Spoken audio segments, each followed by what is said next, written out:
One fine day, what happened? It was looking like every other day.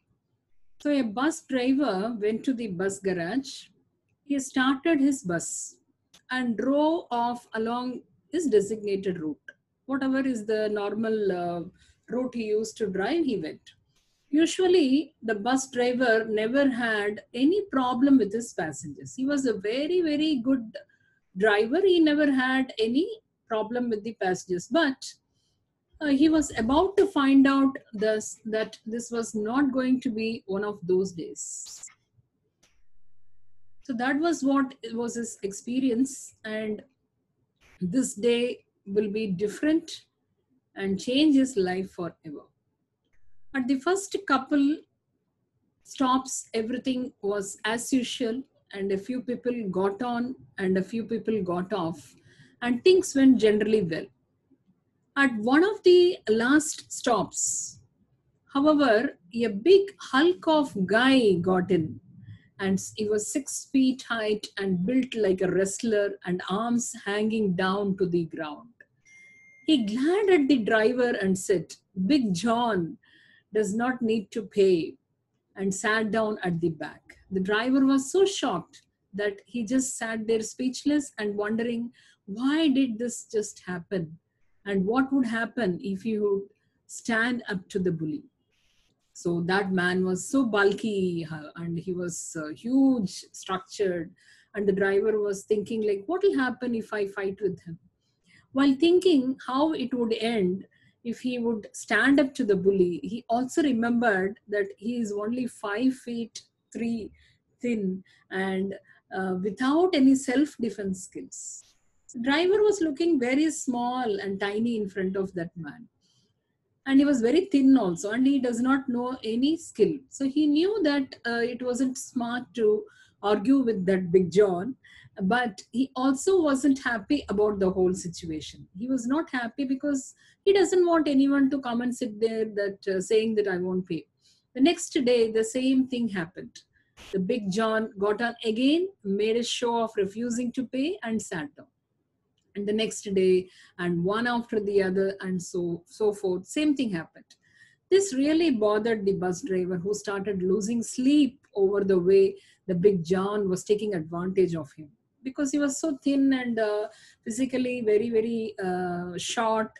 The big John was thinking like he can't fight with him. So finally he could not stand it no longer.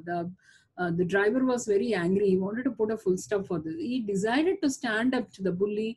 So he signed up for bodybuilding courses, like karate, judo, and all that good stuff. While training, the bus driver told everyone what has happened to him, how unfair everything was, and he was doing nothing. He's doing everything to stand up to the bully one day. After almost a year of hard training in the gym and different martial arts studios, he had become quite strong, and he felt really good about himself. So he decided that the next day Big John tries to pull his trick, he will confront him. The day finally came, and when Big John once again got onto the bus and said, "Big John doesn't pay." But this time the driver stood up, glad back at the passenger, and screamed, "And why not?" While pulling up his sleeves with a surprised look on his face, Big John replied, "Big John has a bus pass." So, like Big John said many times, Big John does not pay.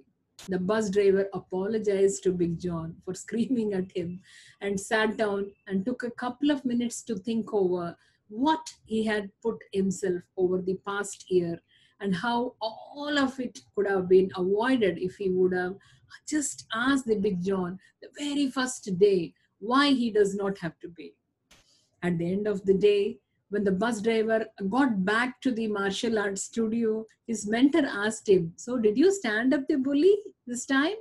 The bus driver told his mentor what had happened and how wrong he was from the start. His mentor calmly said, "Sometimes there is no bad guy, only miscommunication." So, what do we understand from this story? If you find yourself in confrontation, make sure that you know all the facts before you start making some big revenge plans, because It's quite normal. We misunderstand. Miscommunication is the biggest problem. We assume things. We just read some body language and we make our own stories and perceptions. So that is very, very wrong. That is why people say that don't believe what you see. So go for a clarification, sit down and talk. When you communicate, when you talk to each other, all your misunderstanding and miscommunications can be resolved. Stay blessed.